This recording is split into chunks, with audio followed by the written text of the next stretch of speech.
Life flows on the river of purpose. We're all carried by the uncertainty of its own unfolding. Chasing purpose is all about nurturing faith, setting intentions, pursuing aspirations, all while living boldly. Chasing Purpose aims to inspire, uplift, and empower people through real-life stories. Stories that encapsulate life's memorable moments and enduring life lessons. Chasing Purpose with host Cynthia Shea. Growing up in a household with two other siblings, me being the eldest and my sister Stacy being the middle child, and my brother Stephen the youngest, we saw our parents work multiple jobs each. My mother was administrative assistant for a major insurance firm in New York City. My father drove trucks for Macy's and then transitioned to working for a security firm as a security guard. Plus, he had a side hustle painting. And they both were the sextons at my school/church, which was no fun to any of my siblings and I. Their work ethic was no joke. They did not take any days off, even if they were ill. They always went above and beyond their job descriptions and duties. They worked hard, really hard, to ensure that my siblings and I, and whoever was in the house, whether it be other family members that came to stay with us or friends passing through, that they were fed and comfortable.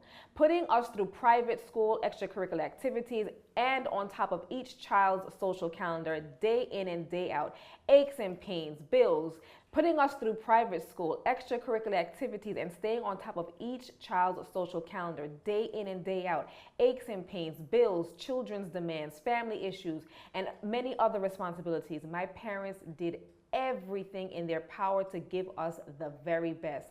Not because they had it, Lord knows we had rough times, not because they wanted to work the multiple jobs coming home tired. They went through all of this because they both had immense faith in God and they were trusting the process. Trusting the process of working towards the American dream. Trusting the process of working hard so we didn't have to. Trusting the process by instilling in us that hard work does pay off. Welcome to Chasing Purpose, a journey of self-development, self-love, healing, and spirituality. Our aim is to empower and uplift you through thought-provoking conversation, surrounding our four pillars: nurturing faith, pursuing aspirations, setting intentions, all while living boldly. On last week's show, we were joined by the extraordinary Althea Lang, who shared some gems on the topic, winning with style and grace. Here is our purpose pull. We need to understand the beauty that is within, and that beauty within will radiate, and we get to the point where we're able to encapsulate all our needs, our hopes, our dreams, and our desires once we start feeling good in the skin that we are in. In today's show, we look at the importance of trusting the process. We are joined by HR and leadership consultant and UN ambassador and co-founder of Mind Food International, Natassia Wright.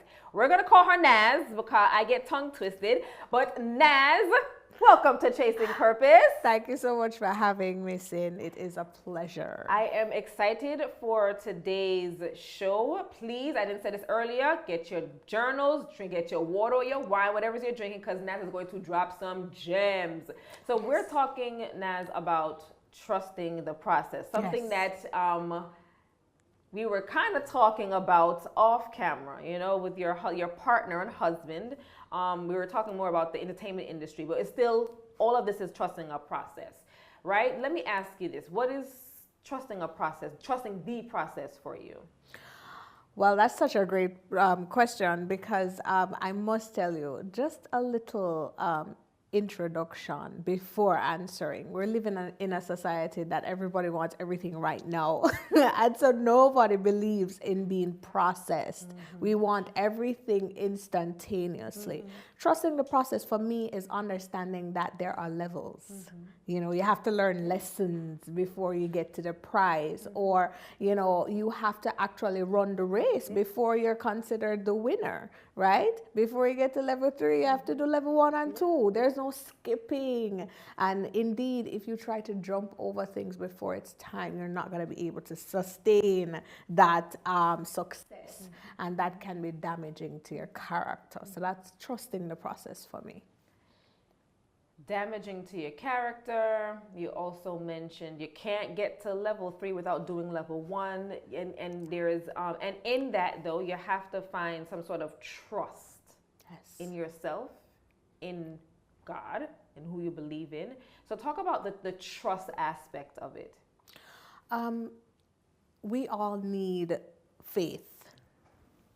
Whatever faith is to you, whoever you believe in, for me, I must tell you, there is a God. Yes, there is somebody that I have to anchor myself on, because I've been through so much, right? I lost my dad when I was 10 years old, my mom when I was 16.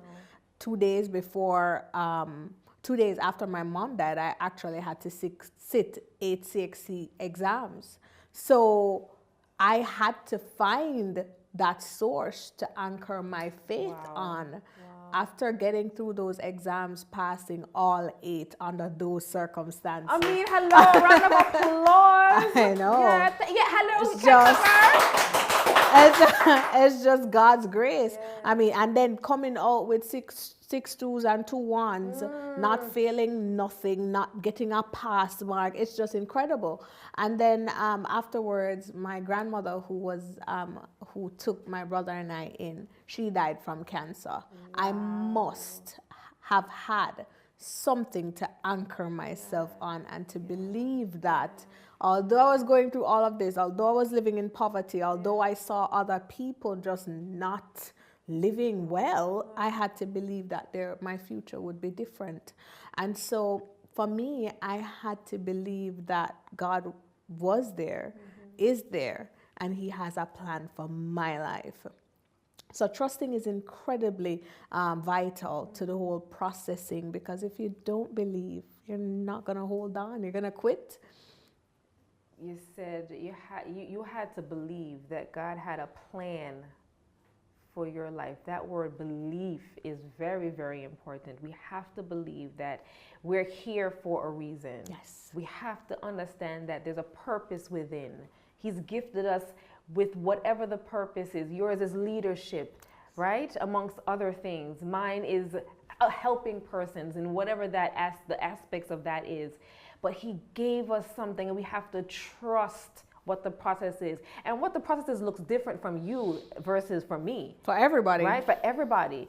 The process looks different, but we have to be sure or certain that we must trust that he is going to lead us on this journey. Yes. Why do we need to trust, you think, in our personal, spiritual, and work life? You need that aspect, because I mean, if you don't, you're gonna quit. The reason people get up and decide that they're gonna take their own life, unfortunately, is because they feel hopeless. It's that lack of hope that does not want them to continue. I don't want to get up tomorrow because there's nothing to look forward to.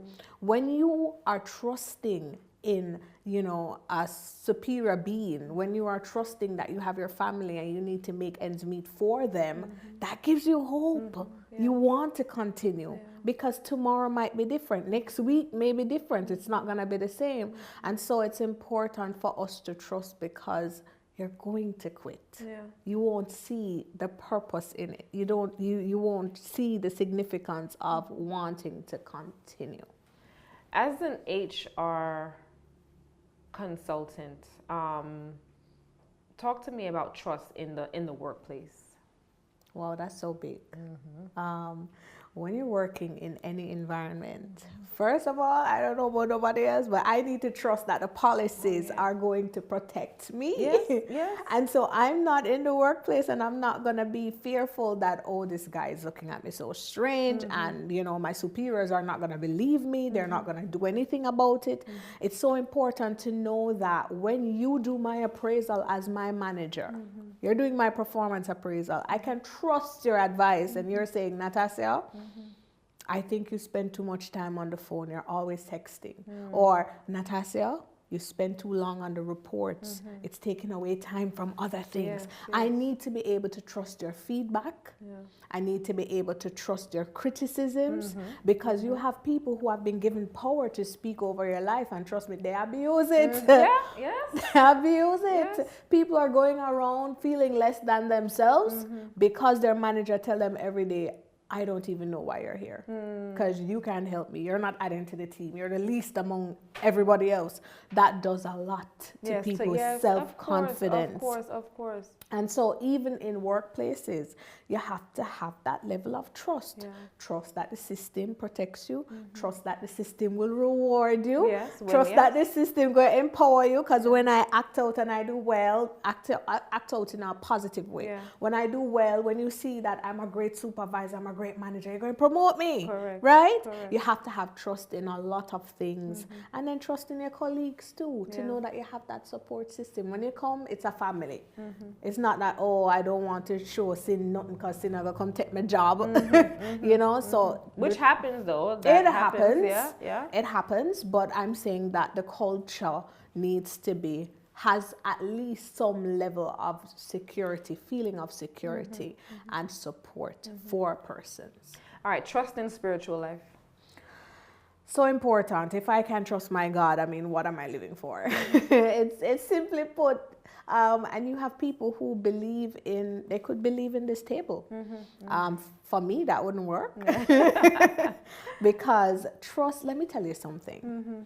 The reason trust is so easy to be broken, it's because that is what you're relying on. That is your precedence. You know, in law, they say, oh, you know, we had this case before and that sets the precedence for this. So if I can't trust that you came through for me the last time, I'm not going to trust you going forward. And that's it for me in my spiritual life. God has showed up for me time and time and time. When I was 10 years old and my house burned down, I mean, I saw my family get back house at 10 years old. I saw us rebuilding, right? Even after losing my mother, father, grandmother, all those things happening to me, being molested, I saw that I have been able to pull myself together and turn around and help other people. It's because I can trust in God. You lost mom, dad, grandma, lost a home. Yeah. And you still felt the need to trust. You had to trust in something. I had to. You had to trust in something. And I mean, this is like, God is so real. And we have to believe, we have to trust, we have to anchor ourselves in Him, okay? Because look, we're talking about someone at 10 going through something so traumatizing, so traumatic, and who is sitting before us here, a boss, someone that is sitting here, someone that is, and not only that, not only just a boss, you went through all that loss, all that hurt. You wanted to empower yourself, and you also want to share and give back. Yeah. A lot of people go through those things and then become bitter. We're going to talk about that a little bit later. When we come back, more with Natassia Wright on Chasing Purpose.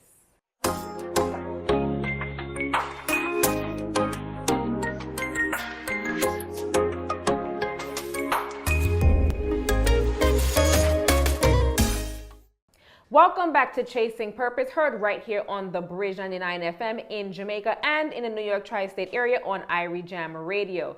We are talking today about trusting the process. Whatever that looks like to you, we're going to be breaking it down and giving you tips on doing so. I'm joined by Natassia Wright, who is the co-founder of Mind Food International, and she's an HR and leadership consultant and UN ambassador. Let us give her her flowers, okay?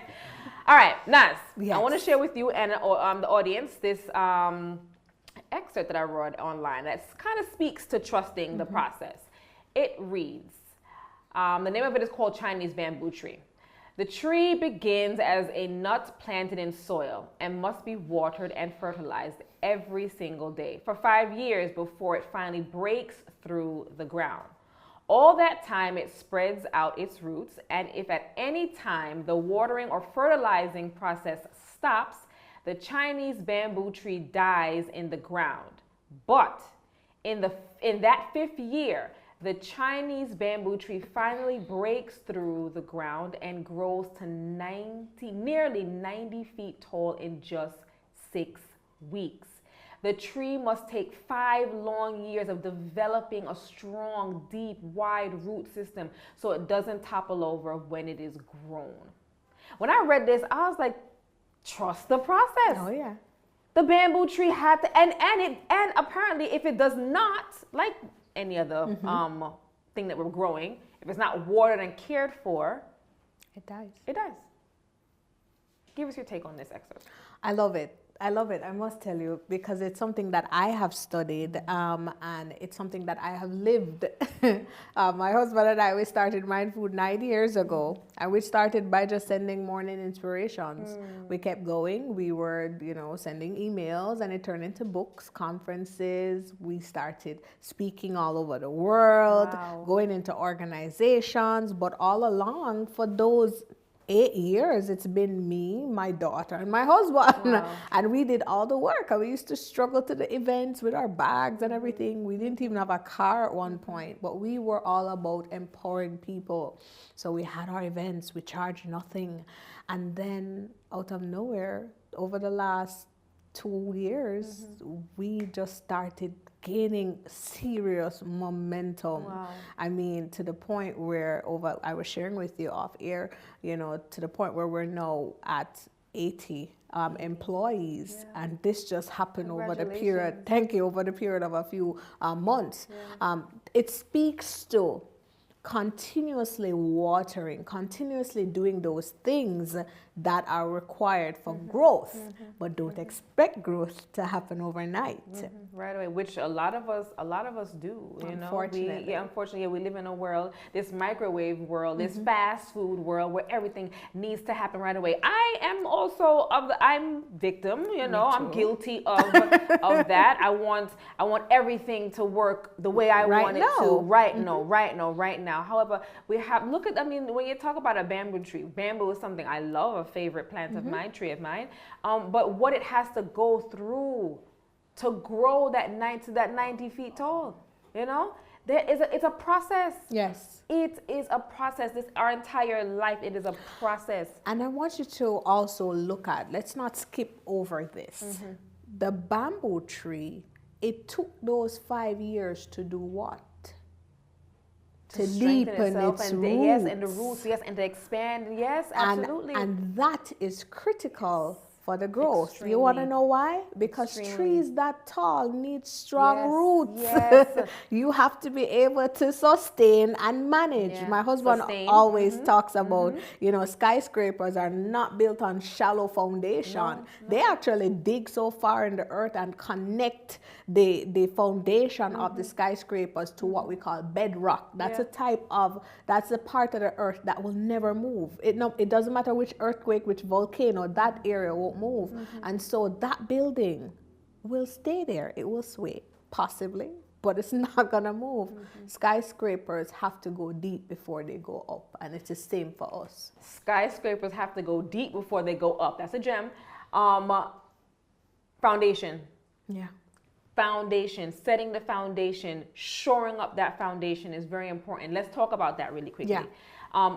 How should one set up foundation, their foundation? You need core values.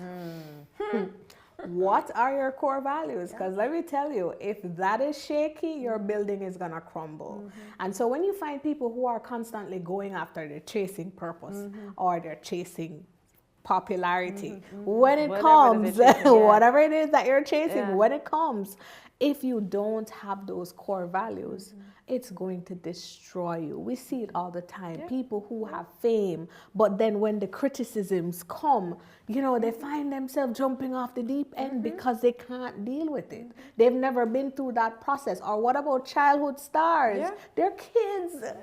And they have this huge responsibility and burden. It's the same thing. It's a Chinese bamboo tree. They need time to be developed. so that they can deal with what is to come. And that's why processing, it's beautiful. It's beautiful. It's what builds a man. It's what creates it turns you into the butterfly, from being a caterpillar into the butterfly. That's the beauty in the process. The process is beautiful, and many do not see it that way. Many do not understand that you doing all those events for free, yes, which is a word that people clutch their pearls on. Nobody don't want them for free again. Doing events for free, having to drag your daughter around, who probably didn't want to be dragged around. Okay, with no car at one point. You know, doing it scared, but knowing that, you know what, there's an end game here, and I'm setting the foundation for something that is going to be bigger. You know, I want to share, because the other day I was thinking, and now I'm looking at it and I'm seeing that it's not just even about Jamar and I, who have gotten all these titles and, you know, all these accolades that we just push one side. But there is something even more beautiful in all this process. My daughter, our daughter, she has been on most of our trips.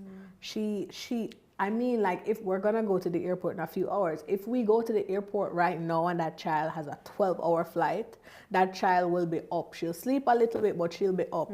And it's almost as if she won't get tired, because she's 7 years old, but she's used to the life. You know, if she sees me going for my light and I'm sitting in my room, and she sees me setting up, she's like, okay, you have a session now, mommy? I said, yes. I said, okay, I want to talk to you, but I'll talk to you after.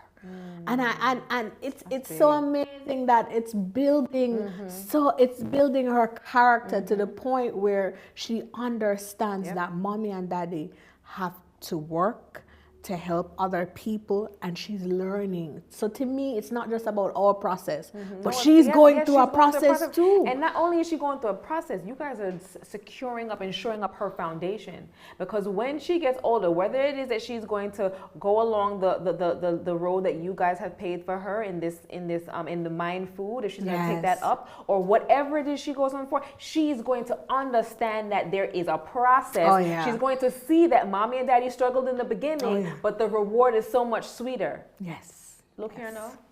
Look here now. We're talking. I digress.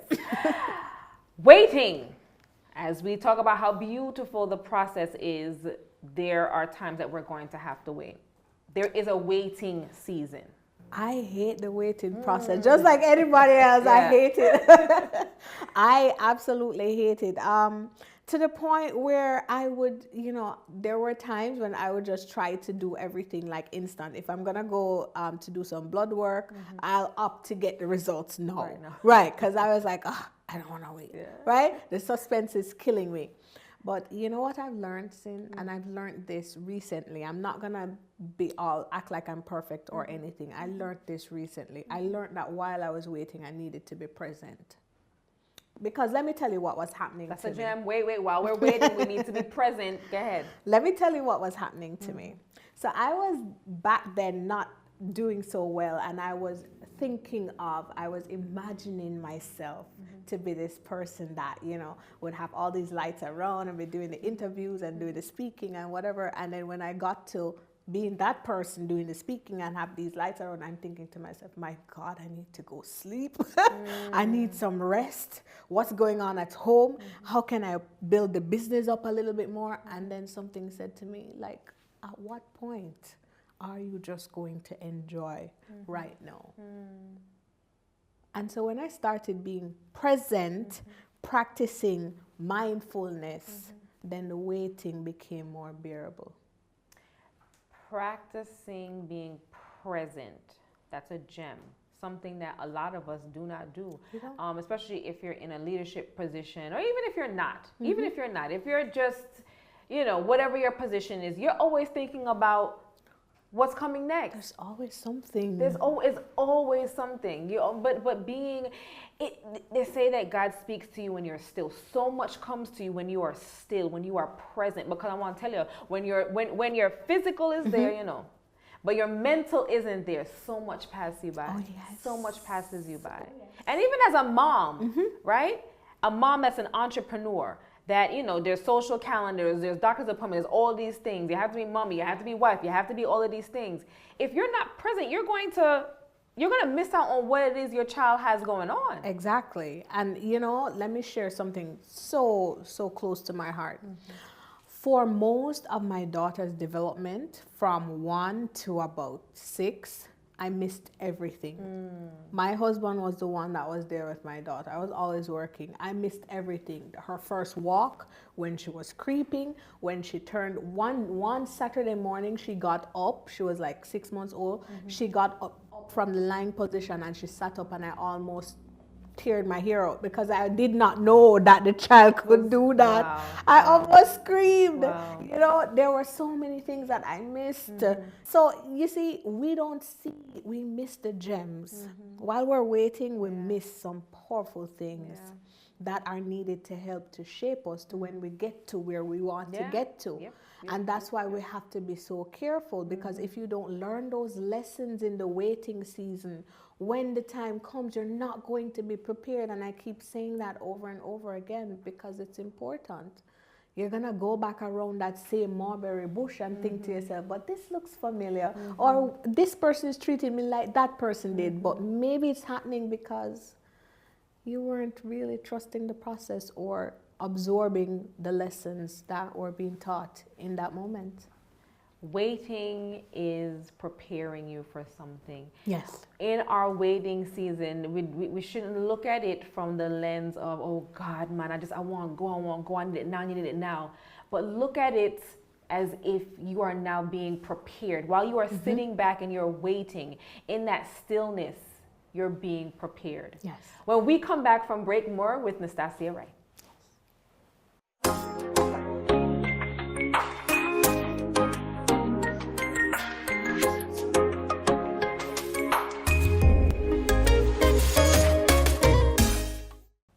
Welcome back to Chasing Purpose. We are talking about trusting the process and looking at it from a more positive perspective, right? Well, before we went to break, Naz was talking about, we're talking about waiting, yeah? And that in that waiting, we are being prepared. But while we're waiting, we know frustration sets in. That's a must. Frustration sets in. Overwhelm sets in. How do we insulate ourselves from the frustration? Well, first of all, I'd like to embrace that you're feeling frustrated first, because, I mean, if you are going to be in denial, you're just going to make it worse, right? You are going through a rough patch. What you thought would have worked out, it's not working out. Admit that, but still believe that it's going to happen down the road. Another thing I want to add to that is that while you are waiting and you're frustrated, still prepare yourself. Yes. So for example, I always wanted to be on the stage speaking or whatever. So while I was waiting all those years, I was still doing my 9 to 5, by the way, let me tell you, because some people think that everybody just quits their job and just jump into whatever. Case, right. I was still working, but I was still preparing myself, you know, like a real boss. So I will see all those persons on stage and, you know, they would be speaking and doing all those things. I was preparing myself. I was preparing myself through reading. So yes, I was frustrated, but I was still reading. I was still doing whatever gigs I could do free, like we spoke about, right? Still frustrated that they didn't pay me, but I mean, whatever, it's experience. And so I garnered enough experience under my belt during that waiting period, so that when it was time for me to actually be paid, they were paying for value. They're paying for value. Paying for value. So don't let frustration not make you still show up. Right. Don't let frustration not make you show up. Because what I'm hearing there is, yeah, man, we get frustrated, we get overwhelmed, we just decide to just kind of shut down. We're no longer going to show up for ourselves, for the mission that we have set out for ourselves, the aims and the goals. We just allow it to take us over, and we just get annoyed, and we just shut down. But in essence, what I love is that in that frustration, in that time, you were still preparing yourself. We're still preparing ourselves. Do not get it twisted. The Oprahs of the world, the Brene Browns of the world, closer to home, the Nicole Campbells of the world, the Crystal Thompsons of the world. They're preparing when they didn't just happen to just turn on the lights, camera, action. It was like, yeah, 1 million followers. No. Not at all. No. Not at all. There was preparation. Indeed. And there was preparation. And when I am blessed enough to be in the audience of people like you've named, I always ask them, what was that season like for you? You'd be surprised to know what they have gone through, how they felt, you know, how they fell on their face and they had to get up again. And it reminds me that, listen, you know, nothing to complain about. I just keep it moving because they don't quit. They keep going. And I learned that listen, you have to have resilience. You have to be disciplined. So even though you're feeling frustrated and you want to give up, you're still going. You're still showing up. I'm all about never going anywhere empty-handed or empty-headed. So listen, I may not be in my best mood today, but when I put my shoes on and my pants on and do my makeup, I'm coming full 100. And I'm going to give it my full 100. Yes, for the 20 minutes or the 1 hour. For 10 people or 1,000 people. Yes, yes, and yes. All of that. Let me tell you something. I think I said this already.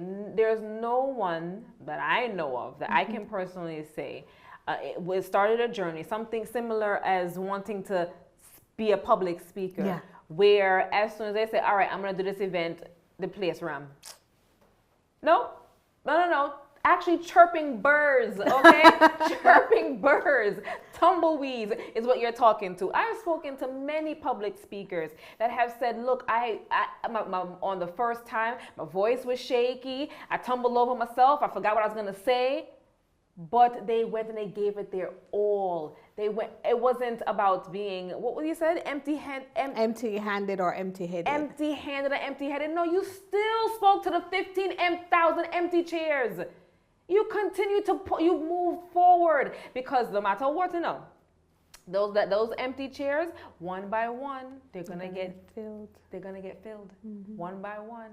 And now you're 9 years later, and you are an ambassador to the UN. Yes. All right. The manager or boss to 80 employees, showing your daughter what it is to be a boss in the space.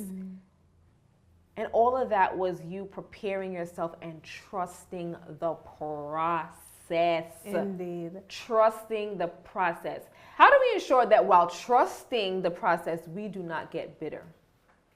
Oh, that's so important. I was going to mention that even before you asked, because while we're talking about process and we're talking about deep roots and core values, we haven't really mentioned the people issues in the midst of growing. And so if you have gone through childhood trauma that you have not dealt with, let me tell you something, success is going to kill you. It's true. Because the truth is, you can't go through life cutting off everybody. I can't allow you to say something, well, you said something that offends me, and then tomorrow I'm like, I'm done with you. I'm going to block you. I'm going to delete your number. I'm not talking to you ever again, Sin. I don't care how long I've known you. These are things that are so toxic. I have been preaching about following memes that you see on social media that are coming from very bitter places of somebody's heart. When you are growing and trusting the process, you will have to understand that people will fail you. Yes. They will not believe in you. They will say things that they probably didn't mean, or they probably meant it, but either way, you can't put that on your head, right? Your family may not support you. Your friends may disappear. You have to understand that is in the process too. Not everybody can go everywhere with you. They may have started out with you, but it certainly can't continue. They can't give you what you need. They can't nurture you. That's not the right soil for you right now, and you have to just move on. It doesn't mean that you don't love them anymore. No, it's just that you have certain boundaries in place, so we can't have certain conversations because it's going to pull me back to a place where I am trying to free myself from. And so the thing about bitterness is, if it is not dealt with early, it can pretty much destroy your marriage, your friendships, your business relationships, everything. If you're dealing with rejection, if you're dealing with loneliness, if you're dealing with matters of being abandoned, it's going to come off in every relationship. But there's a choice, just like grapes. When grapes are crushed and left to be fermented, grape juice can become either vinegar or it can become wine. I've decided that no matter what I've gone through, molestation, you name it, the same relative that molested me, if them call me and say them hungry right now, I go find the food. Wow. I chose That's a choice. to become That's a choice. wine. Yeah. And I can choose. I'm not saying it's easy, guys. I'm not saying it's easy. But I can choose to not allow someone who has offended me to ruin my life. Wow. Or prevent somebody else from coming to help me or support me. Yeah. And I can still look the person in the face and say, yeah, man, everything cool and go on. I mean, I'm hurt. But I understand that you're a person. I don't know why you did what you did. Maybe you're going through your own stuff. I don't have to take it personal. You have to choose. It's either you're going to become vinegar, does not taste good, inexpensive. I use vinegar right now to wash my meat and wash off my hair. No offense to vinegar, but that's what I use it for. But when I'm in my moments of celebration, I draw for a bottle of Merlot. Okay, you're either going to be vinegar or wine. You choose. Choose. Life gives you choices. You have the choice. You're either going to be bitter or you're going to be better. And we're on air, so we're on Chasing Purpose, we're on the bridge, we're on CGN, we're on Irish Jam. We choose to be better. Indeed. All right? Have you ever questioned or lost faith?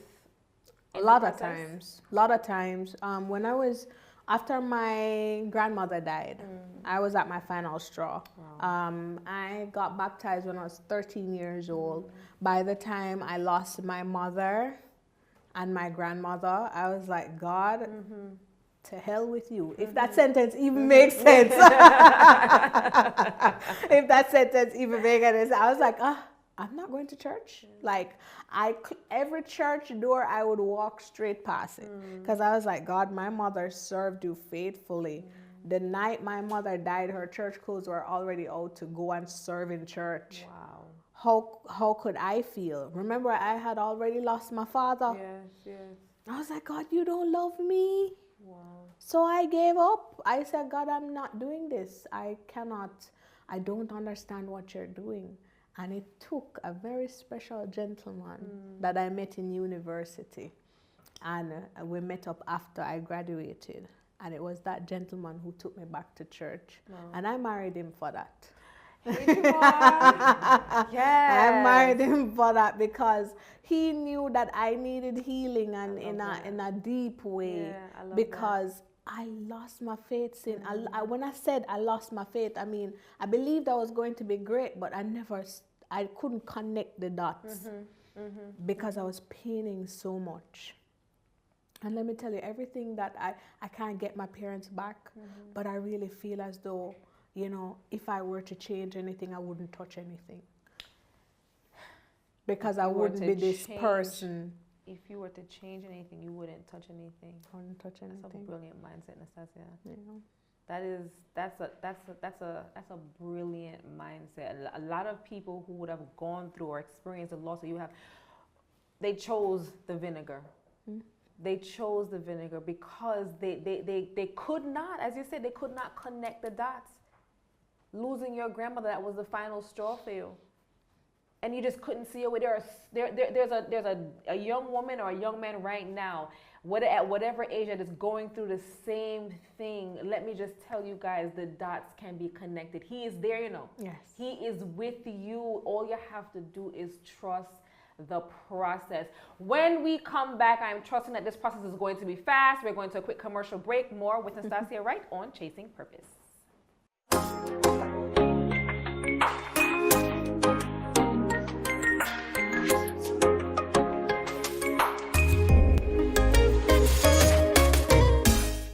Welcome back to Chasing Purpose. We are talking about trusting the process. I certainly hope you guys are writing down the gems that Naz is giving you.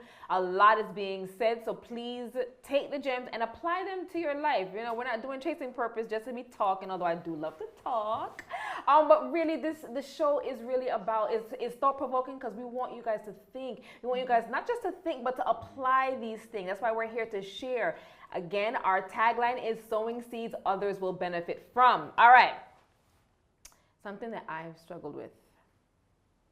I've addressed it. Sometimes it won't come in like it won't get in there, but I've put up my boundaries. Imposter syndrome. Along the journey of trusting the process, imposter syndrome has affected me. Yeah? This is my 70th show. At no point would anybody think Cynthia should be sitting in front of nobody camera, talk about purpose and faith and all of these things. I'm not a public speaker. I'm not a trained public speaker. So, I'm thinking to myself, well, why do you think anybody's going to listen to you? Why you? And that's the crux of imposter syndrome. Now, tell us about your bout with, if you've had. If there's a conditional term there, I think anyone who has to face the public or the public scrutiny has had some experience with imposter syndrome, and I have had my own share and continue to, because I think it's something that never leaves, actually. True. Because while you are doing what you're doing, there is a part of you that can hardly believe that you're doing it.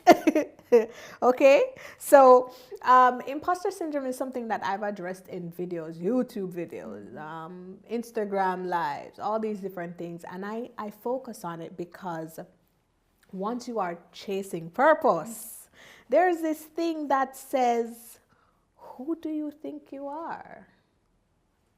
Who told you that you are made for this stage to be interviewing such persons? Why do you think you're qualified? In fact, you're not qualified.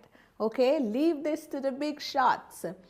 But I'm here to tell you that it is just the voice of people's opinions, one, because sometimes it's what you hear that makes you then question yourself, or sometimes it is your own inner doubt, your own inner self-limiting beliefs. And it comes out so audibly that you're saying to yourself, man, I can't do this. I'm going to be very transparent with you. Even at this stage, I do have those moments. I will have some mornings. My husband will say to me, Nas, you need to share that video with you speaking and so on. So I'm like, oh, I don't want to share it. And he's like, what is wrong with you? He's like, what is wrong with you, Nas? I'm like, I don't want people to think that I'm showing off. And he's like, I know what you're saying. What are you talking about? But the truth is, that is imposter syndrome too. Because you are thinking to yourself that I don't want the crowd to say that I'm too far ahead. I'm too successful. And then it turns into self-sabotage. So we have to be so careful, right? So the imposter syndrome would be you thinking that, oh, something is telling you that you're not worthy. Self-sabotage is you taking it a step further to prevent yourself from gaining opportunities or putting yourself out there. I've had days that I get up and I hear something saying to me, how did you even become a UN ambassador? You're not even worth that title. Like, how did you? And people have said that to me, and it had made it worse. But stick a pin. You're not even worth that title. That's what the voice says. Who does the adding? Who's doing the adding? So crazy. It's so crazy. I had one particular incident where somebody picked up their phone to call me and said, oh, who gave you that title? I'm like, excuse me. Who gave you that title? Yes, somebody called to ask me that from a very authoritative body. And I was so appalled. I mean, I after I got off the conversation, I put the phone down and I was like, what just happened? But it is so. And every time I'm asked that question, what I don't do is to just believe what is said. I step back and I recount what I've done. It's not boasting, it's not bigging up yourself, it's just reminding yourself what you have accomplished and why you were called and why you were appointed. And then that reminds me that, oh yes, I am that that girl. You are. So I don't have to worry. And the audacity of whoever that was their own happens. self insecurities though. So we're not paying them no mind. True. We are you an ambassador around here. All right. You should have two goals in life. The first is to find your talent. The second is to figure out how to share it. I read that quote while I was doing research for this show, this particular show, Trusting the Process. And I want to talk about the latter, the sharing, right? Why is it important to share the journey? When I think back, if I didn't have persons sharing their journey, I wouldn't be here. I can tell you that. Some have really big names, some don't have big names. They've all played a part in me being who I am today, including my husband. But there are persons that I looked at and I said, man, if she can do it, I can do it too. And so even when the imposter syndrome became so much, and my thoughts were overcrowded, I had to remember that there is a little Nas right now watching Chasing Purpose that needs to hear my story, because she is going to think that she's not going to become anybody great because of her life circumstances. And so for me, I've pretty much lived my whole life since I found my purpose. I've lived my whole life just to reach the other Nas in every nook and cranny across the world, to let them know that it's still possible.